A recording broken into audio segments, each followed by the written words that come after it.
Pour desserrer ce boulon, un seul outil convient. Un seul outil est vraiment adapté et permet de résoudre le problème. Le fait de le trouver au hasard n'est pas la méthode la plus efficace. On continue maintenant sur le même parcours. En situation d'enseignement, le problème à résoudre est d'ordre pédagogique. L'outil adapté sera donc une intervention pédagogique. Le choix de celle-ci n'est pas non plus le fait du hasard et passe par la construction d'un cadre d'analyse spécifique.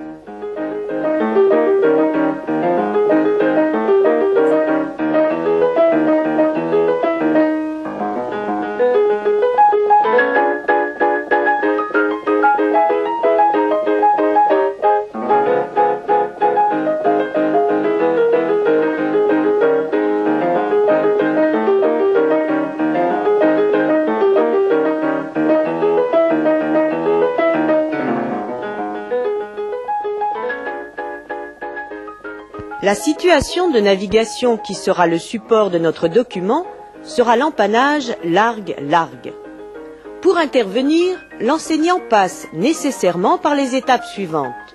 Observer, analyser, choisir un objectif. L'explication de cette démarche constitue la première partie du document. Son application est illustrée dans la deuxième partie. Enfin, vous pourrez vous entraîner à l'utilisation de cette démarche à partir des images de la troisième partie.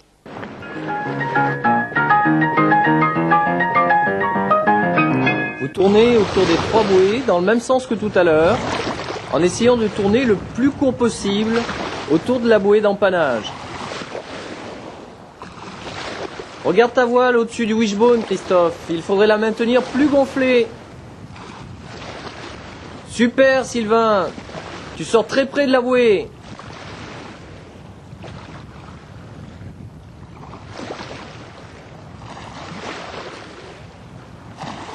Thierry, si tu te recules trop tôt sur ta planche, tu auras du mal à faire un essuie-glace avant. Un peu plus tard en salle, sera posée la question de la pertinence de ces interventions. Bon, regarde les images là, mais toi comment tu fais pour savoir si ce que font tes stagiaires est bon ou mauvais, si c'est réussi ou non? Eh bien, je vais essayer de vous expliquer. J'observe leur réalisation et je les compare à celle du haut niveau qui est notre référence.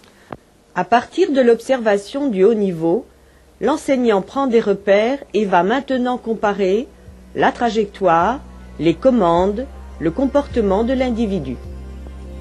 L'enseignant observe d'abord la trajectoire. Il y a des différences entre ce que font les stagiaires et ce qu'il est possible de faire.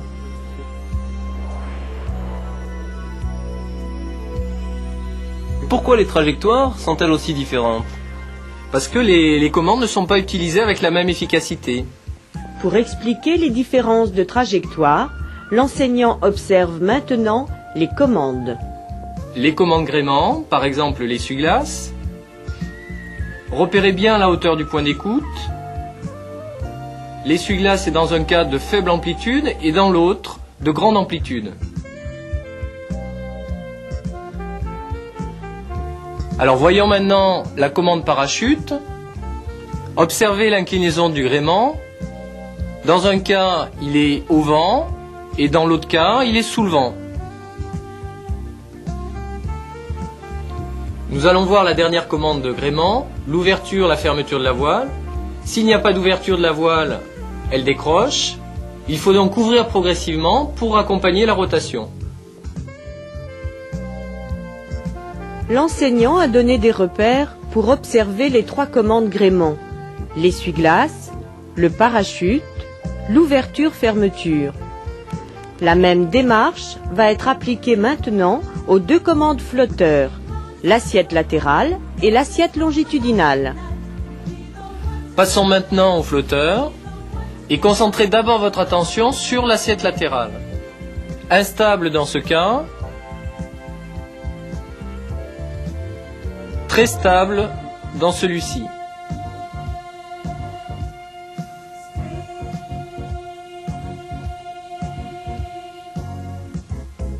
Il y a aussi des différences dans l'utilisation de l'assiette longitudinale.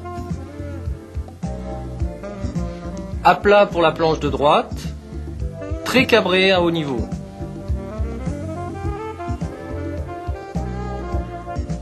À l'empannage, pour être efficace, il faut être capable de coordonner les actions sur les commandes gréement et flotteur, se situer par rapport au vent, et donc, pour évaluer un empannage, l'enseignant doit observer la trajectoire, les commandes gréement, les commandes flotteur.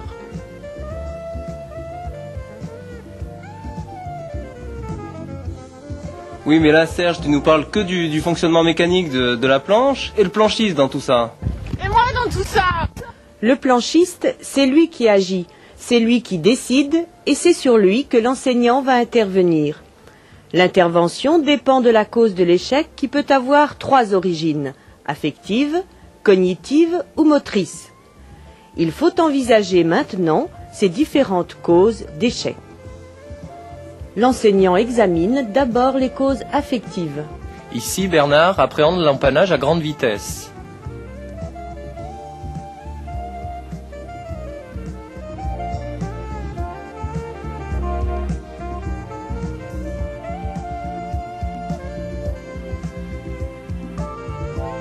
Sylvain, lui, préférait faire du fun. Il n'est pas motivé par l'exercice d'empannage. Appréhension et absence de motivation sont des causes d'échec affectives, mais il y a aussi des causes d'échec cognitives. Écoutez plutôt les stagiaires. Pourquoi tu gardes toute ta dérive? Ça me permet de maintenir ma planche plus stable et permet de mieux diriger ma planche. Visiblement, Christophe ne connaît pas bien les effets de la dérive.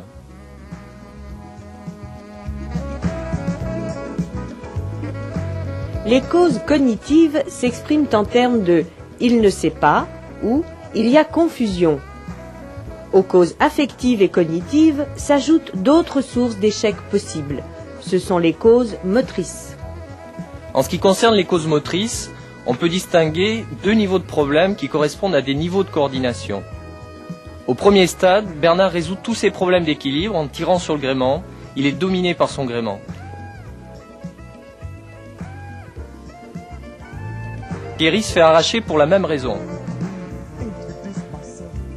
Au deuxième stade, Polo neutralise les mouvements du flotteur en se fléchissant pour mieux contrôler le gréement, mais sa trajectoire reste longue.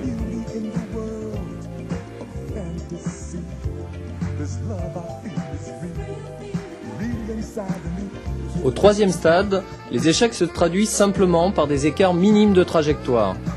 C'est la référence d'un fonctionnement optimal. Le pratiquant de haut niveau coordonne efficacement ses actions sur les commandes gréement et flotteur.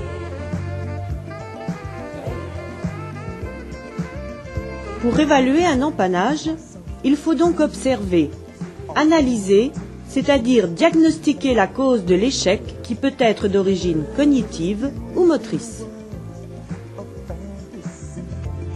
Mais diagnostiquer la cause pour faire progresser le stagiaire ne suffit pas. Il faut lui proposer des solutions concrètes, il faut choisir un objectif pour intervenir. Mais en pratique, comment tu fais pour choisir un objectif et un mode d'intervention? Je vais te le montrer à partir de cas concrets. Pour chaque situation d'échec, avant d'intervenir, je préciserai mon diagnostic et définirai l'objectif qui en découle. L'enseignant va d'abord analyser le cas de Bernard. Par exemple, Bernard ralentit volontairement sa planche, il est contracté, son visage est crispé, il ne fait que des mouvements saccadés de très faible amplitude, en fait il appréhende l'empannage. L'intervention de l'enseignant aura comme objectif de faciliter la prise de risque, l'engagement affectif. Il peut encourager son stagiaire. Confiance Bernard, lance-toi plus franchement, n'hésite pas à y aller. Pour la même cause d'échec, l'enseignant peut aussi intervenir avec des consignes d'action. Abaisse-toi plus sur ton flotteur. L'enseignant va maintenant analyser le cas de Vincent. Vincent cherche à faire une prise de cas, mais il ne sait pas qu'il faudrait être au planning et sans dérive. Pour une cause d'échec cognitive, l'intervention de l'enseignant visera à mieux faire comprendre aux stagiaires ce qui se passe. Attention Vincent, la prise de cas n'est efficace qu'au planning et sans dérive. l'enseignant peut aussi donner une consigne visant à faire acquérir des repères. Vincent, c'est parce que tu fais JT que ta planche l'offre. Dans le cas de Thierry, l'enseignant va analyser une cause d'échec motrice. Thierry se fait arracher par sa voile. Il a du mal à coordonner essuie-glace et parachute. Les problèmes de coordination sont d'ordre typiquement moteur. L'objectif sera donc centré sur ce thème. L'enseignant peut faire répéter l'exercice avec des consignes sur les actions ou les repères. Thierry, recommence, mais accentue le parachute en amenant la voile au-dessus de ta tête.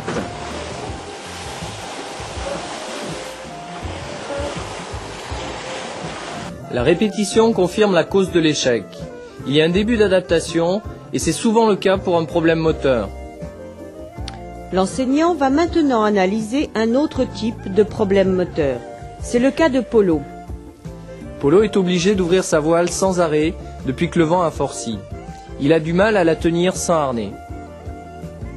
Les problèmes moteurs ne se limitent pas aux problèmes de coordination. Il peut y avoir également des problèmes liés aux limites physiques du planchiste dans certaines conditions. L'objectif va donc être d'adapter le matériel aux capacités physiques. Le vent monte, Polo. Tu devrais aller chercher ton harnais. Ou alors change de voile. Pour choisir une intervention, il faut savoir ce qu'il faut faire pour réussir un empannage. Prendre des informations sur la trajectoire de la planche, sur les commandes de celle-ci et sur l'individu lui-même. Il faut aussi analyser la situation pour diagnostiquer la cause de l'échec. Il faut enfin déterminer un objectif et choisir une intervention. Grande amplitude. Bon, ben maintenant, voilà, hein. C'est à vous de jouer.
La deuxième partie est composée d'une succession de situations d'échec.